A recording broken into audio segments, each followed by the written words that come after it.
Salut tout le monde, j'espère que vous allez bien. Aujourd'hui on se retrouve pour un nouveau retour vide-grenier. Je suis très content, j'ai quelques petites pépites qui rentrent dans la collection et il y a eu des lots qui sont plutôt sympas. Vous allez voir au niveau des jeux vidéo en premier et ensuite comme d'habitude on continue avec tout ce qui est vêtements. C'est parti. En premier, un joli petit lot de 11 jeux dont 6 sur la PSP et 5 sur la PS3 pour un total de 20 €. On a Call of Duty Black Ops sur la PS3, il est complet. GTA 4 PS3 complet mais sans la carte. Ghost Recon PS3 complet. Uncharted 2 PS3 Platinum complet aussi. Et là on passe au PSP. Là où je suis content c'est que les jeux PSP ont les notices. On sait très bien que les notices sur PSP c'est assez chiant. Prince of Persia complet sur la PSP. Motorstorm Arctic Age, je ne connaissais pas du tout ce titre. Et en fait il est que sur PSP si je dis pas de conneries. Pareil il est complet. Need for Speed Rival sur la PSP. Gran Turismo PSP. GTA Liberty City PSP. Avatar The Game PSP complet aussi. Et en dernier, bon, je m'en foutais un peu de ce jeu, malheureusement il voulait pas dissocier le lot, donc j'étais obligé de prendre un peu tout. PES 2012, PSP complet aussi. On continue sur un stand où il y avait pas mal de consoles en loose, dont des DS que je n'ai pas prises parce qu'elles étaient assez élevées niveau prix et elles ne fonctionnaient pas pour la plupart. Donc j'ai pris le risque de prendre cette Mega Drive 2 à 15 balles en loose, c'est-à-dire sans manette, sans câble, sans savoir si elle fonctionne ou pas, sachant qu'en plus il y avait les autres consoles à côté dont certaines fonctionnaient pas. Et on va la tester en short et en TikTok, donc n'hésitez pas à vous abonner et à recevoir les notifications pour être au courant du crash test de cette console. Nous avons Assassin's Creed Valhalla sur la PS5, c'est la première fois que je chope un jeu PS5 en retour vide-grenier si je dis pas de conneries, et en plus de ça, il est complet. Je l'ai eu, si je me souviens bien, pour 5 €. Un petit lot PS3 qui fait plaisir pour 5 €. Gran Turismo 5 complet. The Evil Within complet aussi. Alors WRC complet si je dis pas de conneries, mais je crois que c'est pas la bonne notice. F1 2013, il manque la notice. Tomb Raider complet, mais va falloir changer la boîte. Et pareil, GTA 4, il va falloir changer la boîte, elle est éclatée. Un petit lot de jeux Wii pour 2 € unité. On a Just Dance 3 sur la Wii et Mario Kart Wii. Alors, un très beau lot dans un stand où de base il n'y avait pas de jeux vidéo. Je demande s'il y a des jeux vidéo ou pas. La dame me dit que non, mais elle les a chez elle. Elle me dit repassez dans 10 minutes, je vous les mets de côté. J'habite à côté, il n'y a pas de problème, vous repassez. Je repasse dans 10 minutes, hop, et là elle me sort une caisse. Et dans la caisse, une PS2 grise, slim, fonctionnelle, je l'ai testé, avec les câbles et la manette grise aussi. Et en jeu, ces deux-là. Sly 3, je suis très content, mais en même temps un peu dégoûté, il n'y a pas la notice. En attendant qu'il rentre à la collection, il va falloir que je trouve la notice. Et pour ceux qui ont suivi les autres YouTube Shorts, je crois, ou Retour vide-grenier, j'avais chopé ce jeu, donc Crash Génération Mutant, mais il me manquait la notice. Et là, la notice, c'est parfait. La PS2 grise avec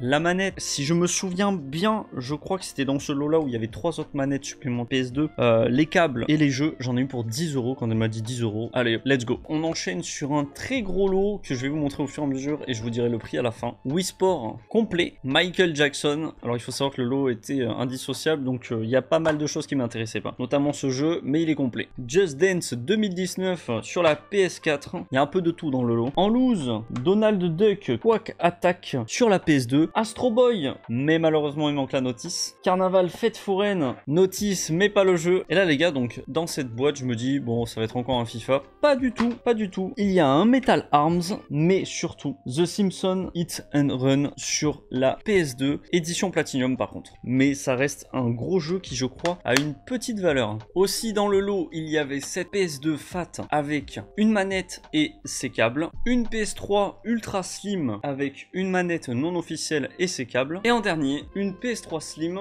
manette et câble, le tout officiel. J'ai pu tester les 3 consoles. La PS2 Fat, j'ai dû réparer au niveau du lecteur, c'était déboîté. La PS3 Ultra Slim, totalement fonctionnelle. La PS3 Slim, totalement fonctionnelle, sauf une chose, le lecteur, ça galère à lire les jeux. Donc je pense que doit y avoir quelque chose de coincé ou de déboîté, je ne sais pas. Ou alors si ça se trouve une pièce cassée. Mais en tout cas, ce qui est sûr, c'est que le lot valait 60 €. C'est un très bon prix, surtout quand on sait ce que c'est et quand on voit le type de pièces qu'il y a. Voilà pour les jeux vidéo les amis, maintenant on va passer au niveau des vêtements et il y a eu des choses plutôt cool. Première fois que j'en rentre un sac Kappa les amis pour je pense ordinateur pour 1 €.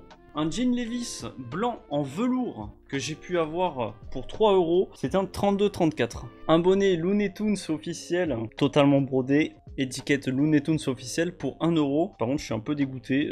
Je l'ai pris, mais c'est du taille enfant. J'ai pas fait gaffe, il faisait noir. Pour 1 € les amis, une veste Columbia. On peut voir le Columbia juste là. En vrai, elle est assez stylée, je trouve. Enfin, je sais pas. Ça change d'habitude. La matière, c'est... Je saurais pas vous dire comment c'est, mais je pense que vous voyez le type de matière que c'est. Pour 8 € les amis, un manteau Tommy Hilfiger. On peut le voir là. Tout autour, il y a marqué Tommy Hilfiger. Intérieur à carreaux rouges, ça fait un peu bûcheron, je trouve. Et c'est un taille M. Le patch ici, là, comme vous pouvez le voir.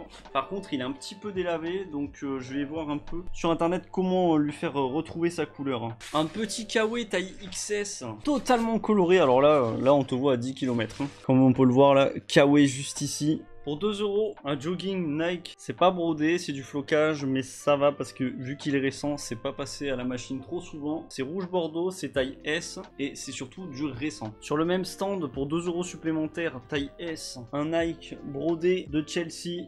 Pour 10 € les amis, un coupe-vent Carhartt rouge et bleu marine, c'est un taille S. Pour 3 €, un coupe-vent veste Nike floqué récent. Pareil, à l'arrière, c'est floqué, mais je le trouvais vraiment trop stylé. Vous le savez, j'aime pas trop le flocage, je préfère la broderie. Mais bon, quand c'est du récent et que le flocage est intact, autant le prendre. C'est un taille M. On va clôturer avec un énorme lot. Je vais vous montrer les vêtements et au fur et à mesure, vous allez voir que c'est un très beau lot. Sur la fin, un peu déçu, mais bon, c'est le jeu. Et je vous indiquerai aussi le prix. Taille L, polo Nike, bleu marine, brodé blanc. Taille L, polo Nike gris foncé. Là, c'est pas de la broderie, mais c'est cousu. Le Nike, je le trouve vraiment trop stylé comme ça. Dites-moi dans les commentaires. Je suis un peu dégoûté que ce soit pas ma taille parce que c'est du L. Sinon, je l'aurais porté direct. Polo Adidas avec les tracks. Le Adidas brodé, c'est un vintage. C'est les vieilles étiquettes. C'est du taille L. Ça fait trop plaisir. Polo Ralph Lauren XL violet avec le logo brodé vert.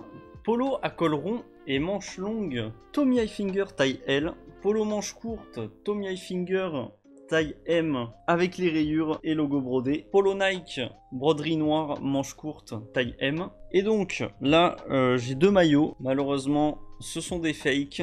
J'ai un 10 de Messi, il n'y a pas le Nike sur le côté, mais bon, ça fait plaisir, on rentre du 10 Messi, mais c'est un fake. Pareil, 10 Messi, les deux Barcelone, mais pareil, c'est un fake. Alors pourquoi j'ai pris du fake? Mais sans faire exprès, en me pressant, il y avait du monde sur le stand, parce que comme vous pouvez voir, il y a full marque, j'ai pris beaucoup de marques, c'était full legit, je me suis dit allez, let's go, faut que je me dépêche, parce qu'il y avait du monde qui regardait quand même mes maillots, et j'aurais dû garder mon sang-froid et faire plus attention, et pas prendre ces 2 maillots, mais bon, c'est pas grave, ça fera quand même plaisir à quelqu'un qui cherche des maillots, même si sont fake ou pas, parce qu'on sait le prix des maillots, c'est quand même assez cher, et j'ai payé le lot à 40 €. Voilà les amis pour ce retour vide-grenier, j'espère que ça vous a plu, n'hésitez pas à me dire dans les commentaires ce que vous en pensez, notamment au niveau des jeux vidéo, consoles et sur les vêtements, si vous trouvez que c'était un super retour vide-grenier dans la globalité. En tout cas, je vous remercie, n'hésitez pas à vous abonner, à mettre le petit pouce bleu, on se retrouve dans l'espace de commentaires, et pour la prochaine vidéo. Allez, ciao, merci.